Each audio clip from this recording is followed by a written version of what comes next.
today we're going to do a little how-to demonstration with the wood stove, how to get it going for some of those people out there that it's their first time owning a wood stove and might be having a little bit of trouble with getting it going.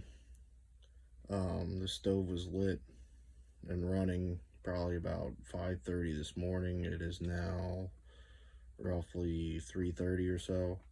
So there's a few hot embers in it. So other than that, it's not gonna be like a cold start. I'll do one of those at another date, but this is very similar. There's not a lot in it, but this stove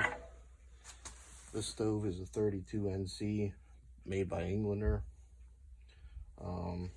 Air controls down here. Fully out is full air. It is a reburn stove. It has reburn tubes up here. It is not a catalytic stove, but most of these reburn stoves are pretty similar. They either have an air control down here or some sort of air control up here. They all work about the same. But basically with this stove, when I go to get it going, I mean, you can't even see any red embers in here anymore or hot coals. It's just all charcoal and ash at the moment. But I'll put some harder stuff in here. Like I got some cherry here, and I'll build that out and leave a little gap in the middle here where I can throw some paper, some cardboard, and a little bit of kindling.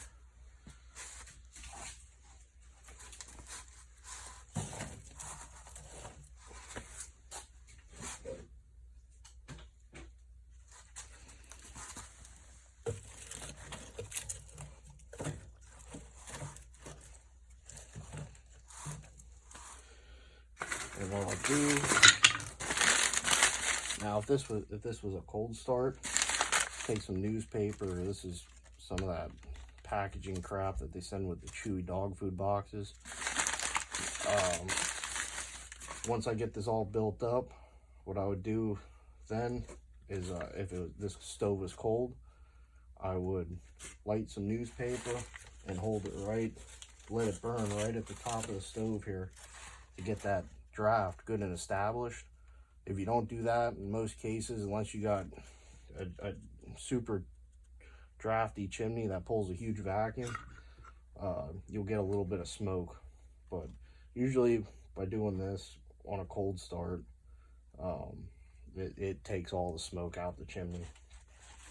But like I said, this isn't a cold start. There's some heat in here yet.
And like this piece here where it's over where I'm going to light, this is a softer, very well seasoned piece of wood.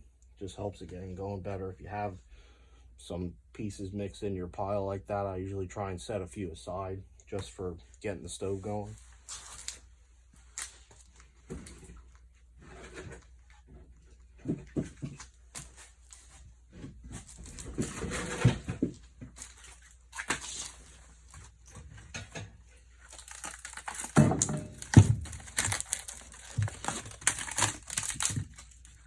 Some of this bark material off I think this is birch, works pretty good too.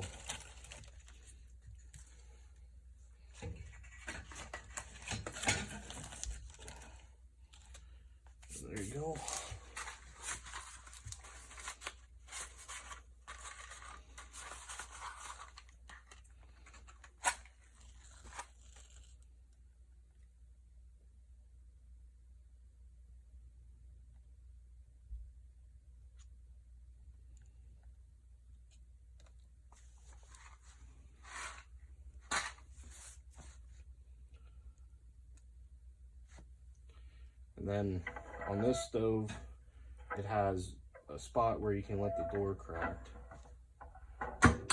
See, like that, it's probably 2-inch gap, and that's for getting the fire going. So basically, this air control doesn't do a whole lot of anything until the stove is cooking away and you can close this door. But a lot of stoves are pretty similar to this. They have a position on the latching mechanism where you can leave it closed, or leave it half open for a little bit here. And basically, I'll run this like with the way the door is for, I don't know, probably 10-15 minutes. Usually, like, I have a magic heat installed in my chimney, and that's on a thermostat. That'll kick on once the chimney gets so hot. So that's usually what I wait for to happen till I close the door, and then adjust my air feed to create the amount of heat I want to run. Which on this stove, with the way my chimney drafts, is usually about 1 inch to 2 inches out.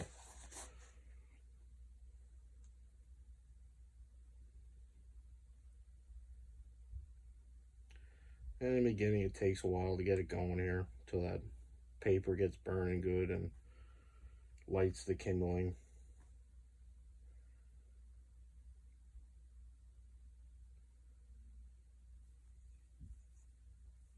So hopefully this helps some people out here, because I know it takes some time when you first get a wood stove to figure out how everything works properly and what it likes to run and everything.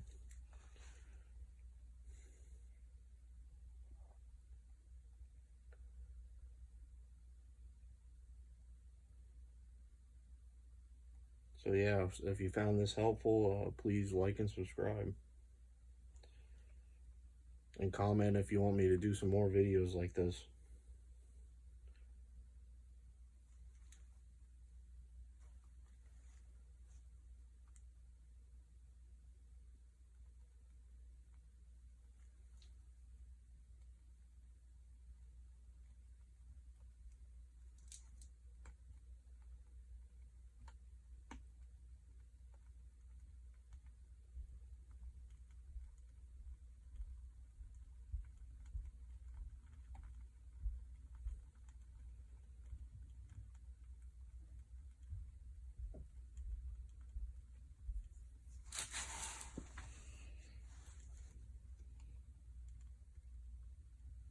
I'll probably post another video here after 10-15 minutes goes by to show you what this looks like here when I close the door and adjust it to where I want it to burn for this load of wood. It's been about 10 minutes now with the door cracked open on the 32 NC Englander. It finally got hot enough that the magic heat kicked on here. So this is typically on this stove, this is when I shut the door here, and there should be enough heat in those reburn tubes there to run properly.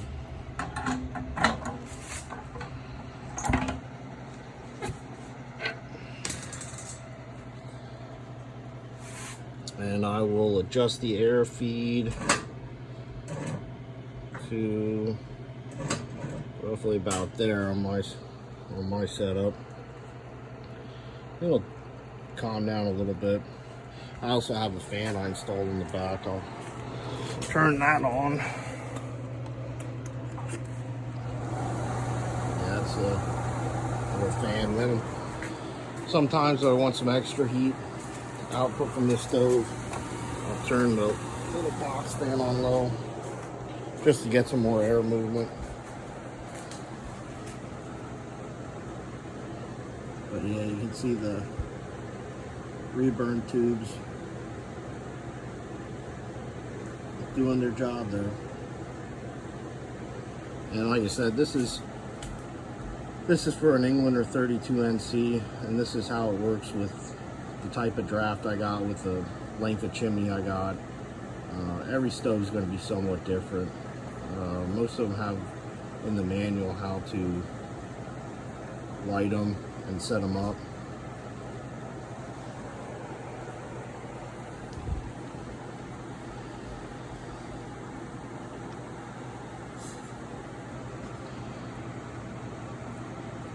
So follow your manuals, figure out what works best for you with your application. Okay, got the stove dialed in here.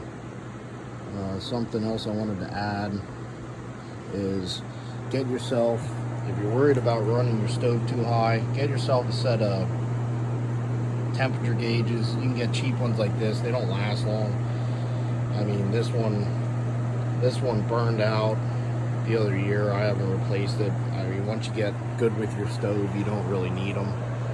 I think this one's still somewhat working, although it's not the most accurate for a stovepipe. But yeah, I mean, they'll help you out a decent bit if you're just learning to use a wood stove.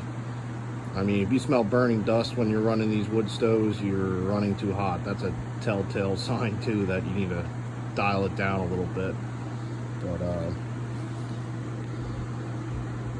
yeah, that's what we got when we're running here. Please like and subscribe.